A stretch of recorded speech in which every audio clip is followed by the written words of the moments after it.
Hey, what's up guys, it's the Mitch Meister here, and I've got a gameplay commentary on Black Ops. It's a cheeky Demolition game now.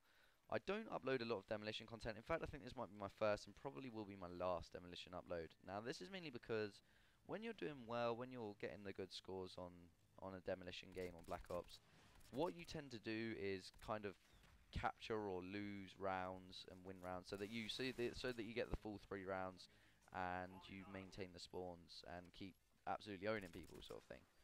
Now, the thing is, with Demolition game, this is good to get high kill death ratios or whatever, but when you do get the really high kill death ratios, it tends to sort of make the game too long, and maybe it'll be a 15-20 minute upload, and that's really too long for commentating. And so, this one works out okay because the second round's pretty much non-existent, and it's only a 2-rounder. So yeah, it works out okay.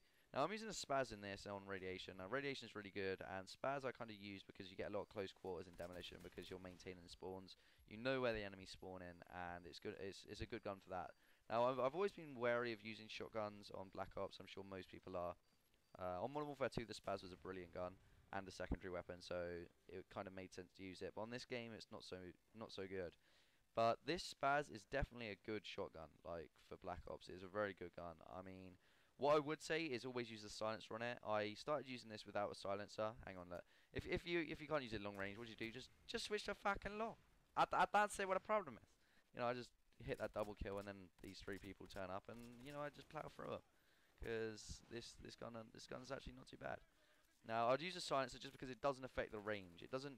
That feel that you get to a gun when you put a silencer on it, an assault rifle, and it just doesn't seem to work as well. It's only because it's taking the range off of the gun, which means it does less damage. It feels kind of like a paintball gun, especially with like single shot assault rifles and things like that.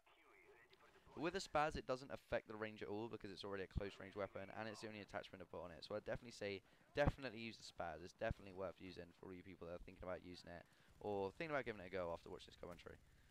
Now, I use the standard kill streaks of Blackbird, Chopper Gunner, and Dogs. Now, these are the perfect kill streaks that I always use if you guys watch my channel, and that is just because they're perfect for getting really high scores. I mean, if you get your Dogs and your Chopper Gunner, then you're bound to get a really high kill death ratio, and if you get that a couple of times in a match, you've got a commentary game. So it kind of makes sense for someone that's really going for high kill death ratios. But maybe if you're not very good at getting the 9 or 11 kill streaks, then maybe aim a little bit lower. But I'd still definitely advise you to use Blackbird because Blackbird is so insane. It's such a great kill streak, and you'll see in this game it saves me a couple of times.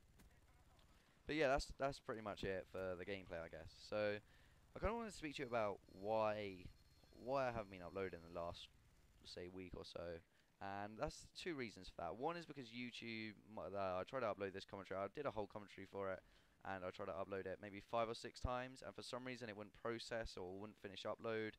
And I think I got it to process once, but then I'd already cancelled it, and then whenever I tried to re-upload it, it would stop on processing 1%, and then say I don't really know what's going on, to be honest. It was all a bit weird, but I just decided to rotate it and just re-render it or whatever.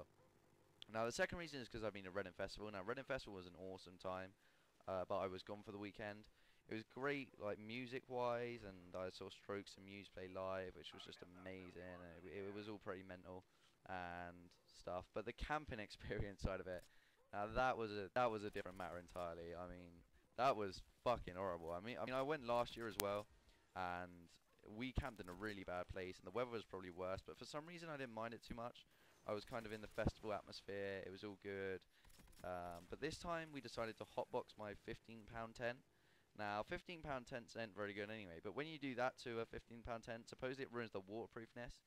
So on the first night, I went and I got lost, and I came back to my tent after 3 hours of searching for it, just because I think I was completely off my face on alcohol and stuff like this, and I don't know what was happening, but I completely lost where my campsite was. I found my tent, and I was like, yes, I'm finally back, I'll survive. I was freezing, and I was like, please, just get me some sleep.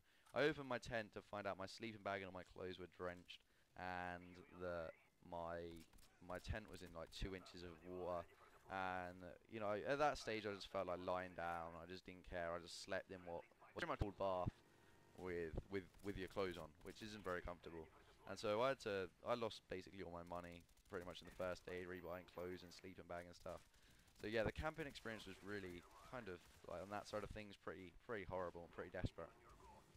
But I went with Major and Minors and Bumblebee Bombo, and it was really cool. I mean, Major and Minors had to go home halfway through because he had like some asthma problems, and it was pretty hard going down there, to be fair.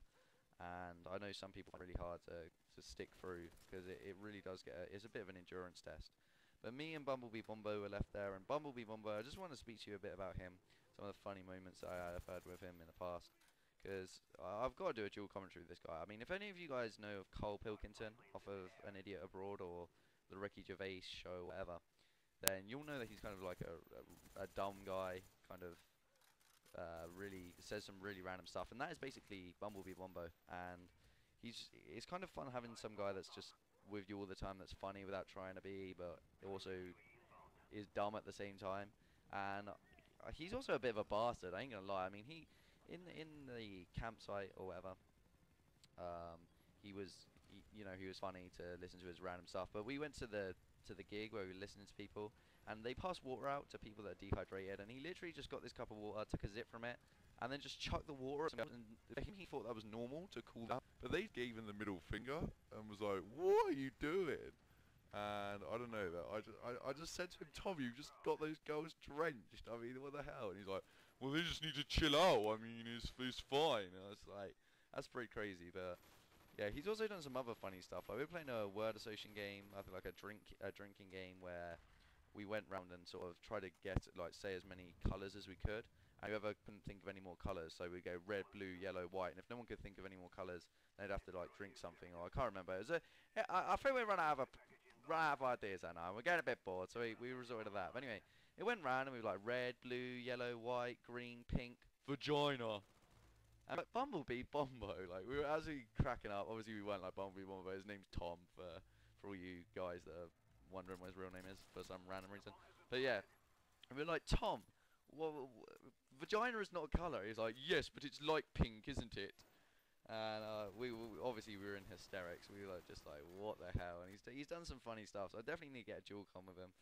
I remember in Burger King at Reading Festival, I was absolutely starving. I got through half my Burger King, and literally, like, I was halfway through. I was enjoying it, and he just grabs my burger and just chucks it in the bin and goes, "Well, what? You weren't eating it, were you? You weren't eating it all, and we have to go back to the tent."